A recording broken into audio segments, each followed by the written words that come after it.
Imaginez un empire bâti sur des ombres, des ports africains conquis dans l'urgence électorale, des campagnes présidentielles financées en sous-main et un milliardaire français au cœur de tout. Vincent Bolloré, le magnate breton qui domine la logistique mondiale, est accusé d'avoir versé des millions pour influencer les élections au Togo en 2010. En échange, le contrôle du port stratégique de Lomé, Faure Gnassingbé, le président togolais au pouvoir depuis 2005, en aurait profité pour asseoir son régime. Cette enquête révèle comment Bolloré a transformé l'Afrique en terrain de jeu pour son expansion au prix de la corruption présumée. Mais la justice française frappe à la porte. En 2024, le parquet national financier requiert un procès. L'Empire vacille-t-il enfin? Vincent Bolloré n'est pas né avec une cuillère en argent, mais il a su la transformer en empire. Fils d'un industriel du caoutchouc, il reprend l'entreprise familiale en 1983, alors qu'elle est au bord de la faillite. Pari osé, il se lance dans la location de pneus, puis la logistique. Aujourd'hui, son groupe pèse 15 milliards d'euros.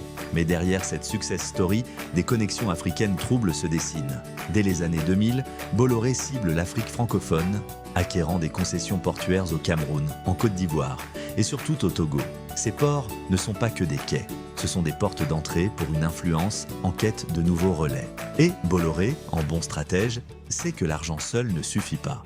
Il faut des alliés au pouvoir. Au Togo, Faure Gnassingbé hérite du pouvoir en 2005, après la mort de son père Eyadema, dans un contexte de succession controversée. Réélu en 2010, dans un climat tendu, il affronte une opposition féroce. C'est là que Bolloré entre en scène via sa filiale Havas. Le soupçon de la justice que près de 11 millions d'euros aient été injectés dans la campagne de Faure Gnassingbé. La méthode présumée est simple. Havas, l'agence de communication du groupe Bolloré, aurait offert ses services de conseil aux candidats à un prix défiant toute concurrence. En parallèle, des sondages et des audits électoraux auraient été généreusement financés. Le but, polir l'image de Faure et s'assurer de sa victoire. Le lien est direct. Jean-Philippe Doran, directeur international de Havas, devient le conseiller en communication du président togolais. La justice soupçonne une contrepartie bien précise à ce soutien. La concession du port de Lomé, une perle rare, un hub stratégique pour toute l'Afrique de l'Ouest. Le port de Lomé, son importance est capitale, c'est l'un des seuls ports en eau profonde de la région, capable d'accueillir les plus grands porte-conteneurs du monde. Pour Bolloré, le contrôler, c'est verrouiller une grande partie du commerce régional. En 2010, quelques mois seulement après la réélection de Faure Gnassingbé, le groupe Bolloré obtient la gestion du terminal à conteneurs pour une durée de 35 ans. Une coïncidence? C'est ce que les enquêteurs tentent de déterminer. Des témoignages internes et des documents saisis lors de perquisitions suggèrent que les dés étaient pipés. L'offre de Bolloré n'était pas la meilleure, mais elle a été choisie. Pourquoi?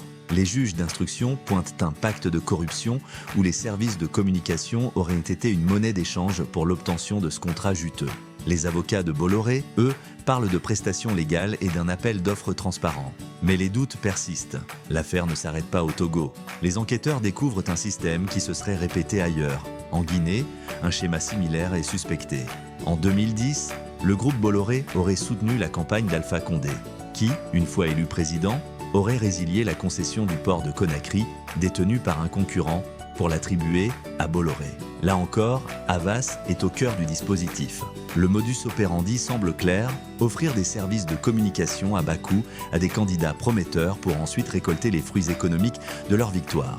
C'est une stratégie d'influence redoutable qui mêle affaires et politique et qui a permis au groupe de tisser sa toile sur le continent. Vincent Bolloré, lui, a toujours nié ces accusations, se présentant comme un investisseur bienveillant en Afrique. Mais pour la justice, le doute n'est plus permis. En 2018, l'affaire éclate au grand jour. Vincent Bolloré est mis en examen pour corruption d'agents publics étrangers. C'est un séisme.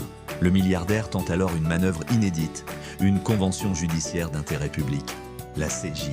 En clair, il propose de payer une amende de 12 millions d'euros pour éviter un procès et reconnaître les faits sans pour autant plaider coupable. Une façon d'éteindre l'incendie médiatique et judiciaire. La procédure est acceptée par le parquet, mais en 2021, coup de théâtre, la juge refuse de valider l'accord.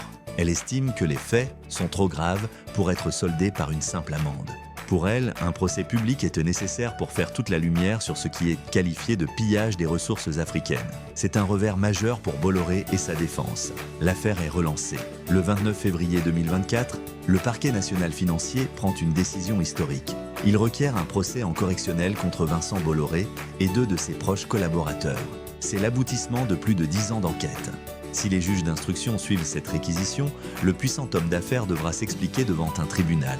Pour les associations de lutte contre la corruption comme Sherpa, qui s'est portée partie civile, c'est une victoire immense. Elle dénonce depuis des années les pratiques opaques de certains grands groupes en Afrique et voit dans ce procès potentiel un signal fort contre l'impunité. L'enjeu est de taille.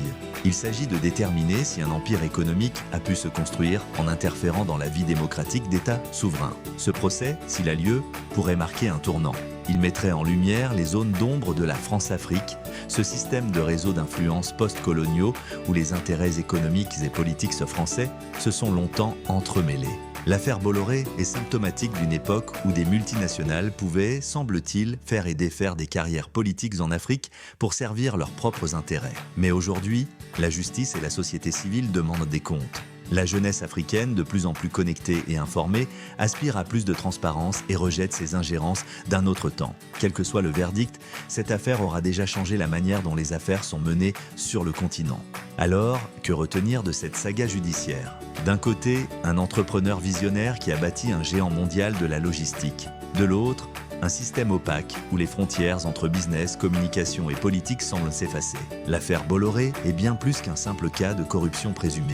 Elle interroge les relations entre la France et l'Afrique, le pouvoir des multinationales et la fragilité des démocraties face aux appétits économiques. Le procès, s'il se confirme, ne sera pas seulement celui d'un homme, mais celui de tout un système. L'empire Bolloré, malgré sa puissance, pourrait-il être ébranlé par la quête de justice? L'avenir nous le dira.